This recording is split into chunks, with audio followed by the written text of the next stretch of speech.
أعرب العديد من الأندية واللاعبين عن تضامنهم مع لاعب أياكس الشاب عبد الحق نوري بعدما أعلن النادي الهولندي أن اللاعب المغربي الأصل يعاني من ضرر في الدماغ، إضافة لعدم استقرار حالته الصحية منذ سقوطه أثناء مباراة فريقه الودية ضد فيردر بريمن الألماني قبل أيام. عبد الحق نوري يعاني من إصابة مزمنة في الدماغ، خبر وقع كالصاعقة على محبي كرة القدم بعدما تنفس الجميع الصعداء بتجاوزه مرحلة الخطر عقب دخوله في غيبوبة إثر تعرضه للانهيار خلال مباراة ودية.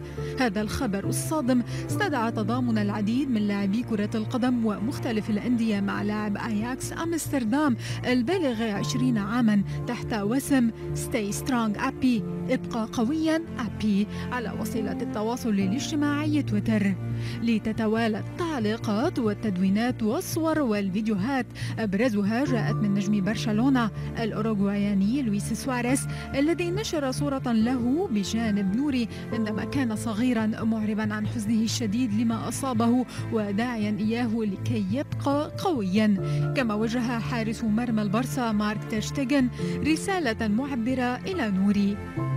الدعوات بالشفاء والتضامن مع نوري شملت العديد من الأندية في الدوري الإسباني والدوري الإنجليزي الممتاز وفرق الدوري الفرنسي وفيردر بريمن الفريق الذي تعرض نوري أمامه لأزمة قلبية، إضافة إلى بعض الفرق في تركيا وصفحة محبي بيب غوارديولا على تويتر. لاعبو أياكس وأعضاء النادي الهولندي ومتابعو ومشجعو الأريديفيزي ومختلف الفرق في هولندا وعدد من لاعبي المنتخب جميعهم قدموا دعمهم لعبد الحق. بعضهم عبر عن ذلك بكتابة اسم نوري على قميص منتخب بلاده، إضافة إلى بعض اللاعبين من المغرب ومن أصل مغربي والصفحات الخاصة بهم.